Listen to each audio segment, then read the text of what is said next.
নমস্কার, কেমন আছো তোমরা সবাই? আমি সঞ্চিতা, তোমাদের সকলকে নতুন আরও একটি ব্লগে স্বাগত জানাই। আজ আমরা সবাই মিলে বেরিয়েছি কাঞ্চননগর কঙ্কাল কালীবাড়ি মন্দিরের উদ্দেশ্যে। স্নান সেরে সবাই রেডি হয়ে একটা টোটো নিয়ে বেরিয়ে পড়লাম দুপুরবেলা। তখন ওই কটা বাজবে, 11:30 পৌনে 12টা নাগাদ। কারণ দুপুরবেলাতেই ওখানে ডেইলি মায়ের প্রসাদ খাওয়ানো হয়। টিকিট মূল্য মাত্র 10 টাকা। একটা ছোট্ট কথা বলে রাখি, ওখানে খেতে গেলে কিন্তু তোমাদেরকে সকালবেলা টিকিট সংগ্রহ করতে হবে। আর একটা মানুষকে দুটোর বেশি টিকিট ওনারা দেন না। তাই কারোর বাড়িতে বেশি মানুষ থাকলে টিকিট সংগ্রহ করার জন্য টিকিট আনতে বেশি সংখ্যক মানুষ পাঠাতে হবে। ওরে বাবা রে, রিক কেন এখানে বসলি রে? তাই রিক এখানে বসে আমাকে চেপে দিয়েছে। রিকের মুখটা দেখ। এভাবেই টোটোর মধ্যে ঝাঁকুনি খেতে খেতে আর নিজেদের মধ্যে হাসি মজা করতে করতে চলে এলাম কঙ্কালকালী মন্দিরের ভেতর। তবে এখানে আসার সময় যে মেন গেটটা পড়ে সেটার এন্ট্রি ভিডিও নিতেই ভুলে গিয়েছিলাম। আর টোটো থেকে নেমেই আমাদেরকে আগে খাওয়ার জন্য লাইন দিতে ছুটতে হলো। এখানে নাকি খেতে বসার আগে এভাবে লাইন দিয়ে দাঁড়াতে হয়। আমার কাছে বিষয়টা নতুন, কারণ আমি এখানে প্রথমবার এভাবে খাবার খেতে এসেছি। এই অভিজ্ঞতাটা বেশ ভালো লাগছে। দেখো, সবাই টুকটুক করে লাইন দিতে শুরু করেছে। বর্ধমানের বিখ্যাত কাঞ্চন মেলার নাম অনেকেই শুনে থাকবে। এই কঙ্কাল কালী মন্দিরের সামনেই যে খোলা মাঠটা আছে সেখানেই কাঞ্চন মেলা অনুষ্ঠিত হয়। আর এই মেলাতে নামি দামি অনেক সেলিব্রিটিরাই আসে। আর মন্দিরের পাশেই রয়েছে একটা বৃদ্ধাশ্রম। বৌদিরা যতক্ষণ লাইনে দাঁড়িয়েছিল ততক্ষণে আমি ওইটুকুই ঘুরতে পেরেছিলাম। আর এদিকে খাবার খাওয়ার জন্য আমাদের লাইন ভেতরে ঢুকে পড়েছে। প্রথমে এসেই দেখি প্লেট সুন্দর করে নিজ নিজ জায়গায় সাজানো আছে। আর প্লেটের মধ্যে আগে থেকেই কিন্তু আলু ভাজা পরিবেশন করা আছে। আমাদের মতো অনেক মানুষই এখানে খেতে এসেছে। প্রত্যেক দিনই এভাবে খাওয়ানো হয়। আর প্রত্যেক দিন এরকম অনেক মানুষই এখানে খেতে আসে। প্রত্যেক দিন কিন্তু নিরামিষ খাবার দাবার হয়। যেমন আজকে হয়েছিল আলু ভাজা, ভাত, নিরামিষ ডাল, সোয়াবিন আলুর তরকারি আর আলু কুমড়ো দিয়ে একটা তরকারি, সঙ্গে পায়েসও ছিল।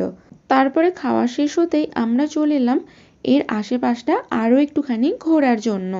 সামনেই একটা পুকুর আছে, আর পুকুরের মধ্যেখানে ওই যে ছোট ছোট মন্দিরগুলো দেখতে পাচ্ছ, ওই মন্দিরগুলো তৈরি করা হচ্ছে। এখান থেকে না, চলো তোমাদেরকে আরও কাছ থেকে দেখায়।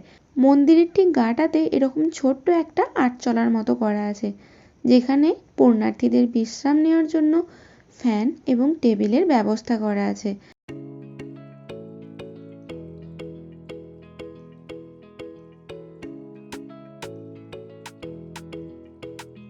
চলো তাহলে মন্দিরের চারিপাশটা তোমাদের একটু ঘুরিয়ে দেখানো যাক।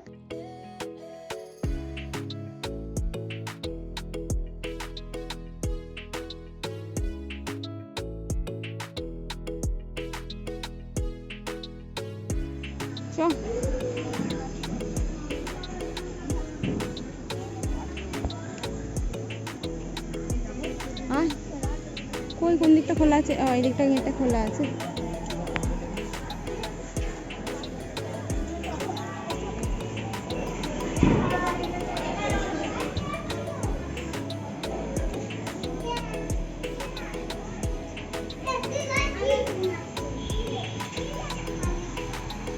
চারিপাশের পরিবেশটা বেশ মনোমুগ্ধকর।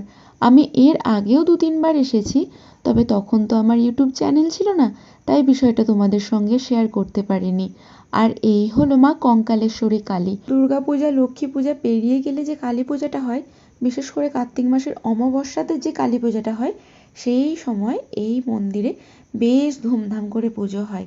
এই মন্দিরের গড়নটা অনেকটা বিষ্ণুপুরের মন্দিরগুলোর মতো। বিষ্ণুপুরে এমন অনেক মন্দির আছে যেগুলো একই রকম দেখতে। বিষ্ণুপুরকে আমাদের টেম্পল অফ সিটি বলা হয়। বিষ্ণুপুর যারা গেছো তারা নিশ্চয়ই এই জিনিসটা লক্ষ্য করেছো। বিষ্ণুপুরে প্রাচীন মন্দিরের সমাহার রয়েছে বিশাল। মন্দির থেকে বেরিয়ে কয়েক পা সামনে এগিয়ে এসে ডান দিকে তোমরা এরকম একটা ছোট্ট পার্ক পেয়ে যাবে, যেখানে এখন নতুন করে অনেক কাজ হচ্ছে। যেমন এই সামনের পুকুরটার মধ্যেই কয়েকটা দেবদেবীর মূর্তি তৈরি করা হচ্ছে।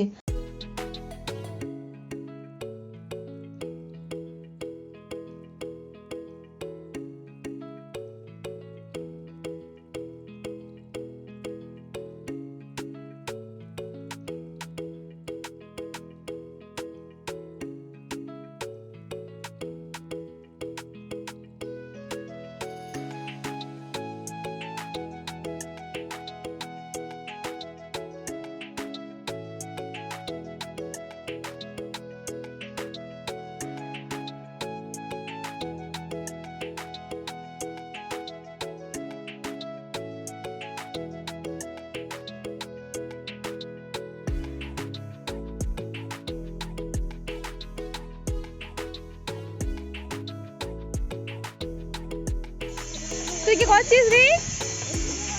এইভাবে কি ভিডিও বানায়? তুই বানাস? আচ্ছা। সবাই মিলে একসঙ্গে মজা করতে করতে কখন যে 3টে বেজে গেছে কেউ খেয়ালই করিনি। এবার সবাই বাড়ি ফিরছি। আসার সময় টোটোতে এসেছিলাম, কিন্তু যাওয়ার সময় সবাই মিলে ভাবলাম গল্প করতে করতে বাড়ি ফেরা যাক। ওই তো হাঁটা পথে মাত্র 20 মিনিট। এইটুকু সময় নিজেদের মধ্যে গল্প করতে করতে হেঁটে বাড়ি চলে যাব। সবাই মিলে আজ একটা সুন্দর দিন কাটালাম, আর এই সুন্দর দিনটাকে স্মৃতি করে তোমাদের সঙ্গে শেয়ার করলাম। জানিও কিন্তু বন্ধুরা, আজকের এই ব্লগটা তোমাদের কেমন লেগেছে।